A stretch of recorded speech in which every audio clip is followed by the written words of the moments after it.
What's up everyone, it is Dylan from Class 1A bringing you another My Hero Academia chapter breakdown. This week we have chapter 355, Extras. We kick off the chapter back in the AFO fight. Endeavor has taken a massive hit by AFO, but he isn't out yet. Tokoyami and Jiro were sent here in case additional support was needed. Though Hawks is reluctant to take the help from the students, he accepts with a smile. So we know at least this group is roaming around checking to make sure that the plan is going according to plan. Now I wonder if there's a couple other students doing the exact same thing. It could lead to some interesting fights because students can just pop up anywhere and a fight can instantly become incredibly dynamic. Do we know where Mirio is right now, or do you think he's in that boat? Knowing protecting students is Hawks' #1 weak spot, AFO tries to exploit this by picking at Jiro, but Hawks still has some speed left in him. So AFO is seeing here what we've already known from Hawks. He gives off this carefree, I don't want to be a hero kind of attitude, but at the end of the day, he will rise to the occasion and save someone because it is in his heart to be a hero. With these attacks, Jiro finally understands the terror that is AFO. With his speed and power, he exudes this terror field, one that she feels and instantly starts shaking. I think this is super important to understand why Aoyama did the things that he did, because AFO is just so terrifying. Literally so terrifying that you cannot move, you cannot action here. If we look back to the Camino, we had all the top students frozen in place just by seeing him. That's all they had to do. He'd even look at them and they were instantly stunned with fear. And these are the same students that went up against the League of Villains, they did the USJ attack, they fought Stain, and AFO, just the sight of him, stopped them in their tracks. At this point, they're basically fighting the devil himself. But even though it's 3v1, Hawks and the students aren't fast enough, and AFO slices off one of Jiro's ears. Yeah, I don't think that's gonna grow back. So now while death is still on the table for some of the adults, not the students obviously because it's Shonen Jump, they're not gonna kill off any of the students, we have Eri in the mix, so any massive wounds over a long term are gonna be healed by her, so definitely no worries there. But Jiro won't give up. She is here to fight for her friends, and she continues her assault on AFO. She releases a massive attack straight from the heart and surrounds and pierces through AFO right to his core.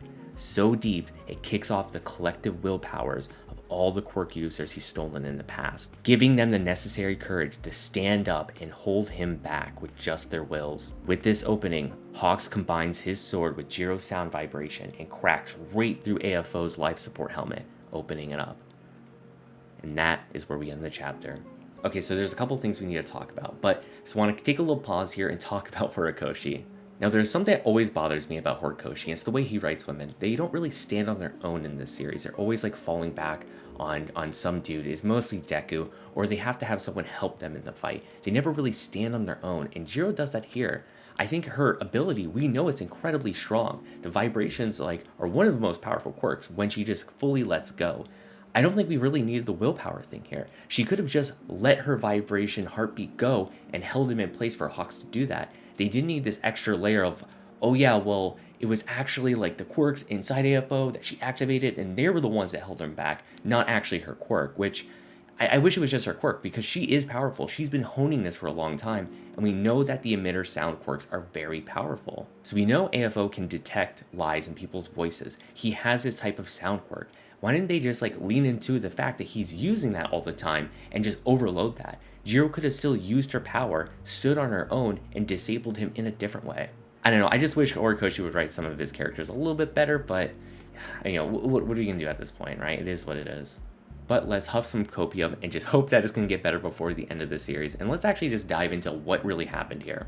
Okay, we're going to get a little bit crazy, we're going to go off the rails for a second, but I think it's really important, so just strap in and get ready. Jiro released a bunch of vibration sounds directly from her heart, right at AFO, and what this did is temporarily disable the terror field that he has and fear he has over all of the quirk users within him, just enough so they could rise up and actually hold him back. I think this all but confirms the fact that the fear that people feel around AFO is literally a quirk. I think it's literally a quirk that he has, and he's just constantly emitting it. And this has a lot of implications around quirks, willpower, and the soul, so we're gonna go a little crazy here. So we know that willpower is a real driving force in My Hero because of Sir Night-Eye. Back in the Shihasuke arc, we knew that he predicted that Deku was going to die in the overhaul fight, but obviously it didn't happen. One of his major theories on why this didn't happen is everyone in the building and in the fight had the this collective willpower that changed things. My own personal theory of One For All, because it is a stockpiling quirk, that means it can also stockpile willpower, which if you stockpile enough willpower and it's a real force in this universe,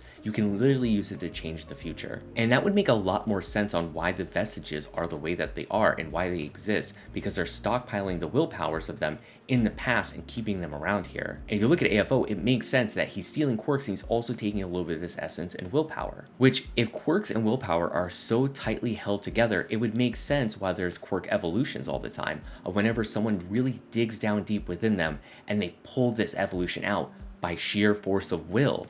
It would make so much more sense. That's why they're connected. So essentially what Jiro was doing here is actually just kickstarting that type of willpower that all was just stored within AFO and kind of rebelled against himself. And I have a sneaking suspicion that this is going to be incredibly important for the ending of the series overall. Because if there is willpower and the soul and quirks and they're all tied together and linked within everybody throughout the earth, like there's major implications there. Like this can get really crazy. But with all that said, let's just pull a step back a little bit. Let's go into the realm of what makes sense of like, hey, this is a cool fight and everything. We're jumping around between different fights. We'll take the conspiracy hats off and just let it digest a little bit, but don't forget it. So the question is what's going to happen next from here. I think obviously because he's missing his life support helmet, AFO just tries to get the hell out of there. This is really a do or die moment, but I think what's going to happen is maybe some sort of like a chase or just drawing this out a little bit to finish this soul transfer or quirk transfer, or whatever you want to call it, with Shigaraki. I think by the time whatever happens here ends, they're going to be one being, and the body that AFO has now here is just going to be a useless vessel. So while they actually might kill AFO here, I don't think it's actually going to matter because they're going to be one being by the end of this. Which is very bad for the UA team, because Shigaraki in that form of this all-for-one Shigaraki is going to get much more powerful. So Deku really needs to get there quick. But I don't think this is going to happen instantly. It's not going to happen over the course of just 1 or 2 chapters. I think there's going to be a little bit of a pause, and we're going to see that drawn out a little bit so we can do all the other fights as well before we finally wrap up there. But with all that said, we're just going to have to strap in and just get on Horikoshi's wild ride, because I think from here things are going to get absolutely nutty. The next chapter is in 2 weeks, so it's a little bit longer of a break, but just get ready for it because it's going to be good. Like, all of this so far is really good. We're seeing people we never even thought would have a limelight have a spot here. Everybody's going to have a shot, so just stay tuned because your favorite character will probably pop up. But with that said, thank you all for watching, and I'll see you all next class.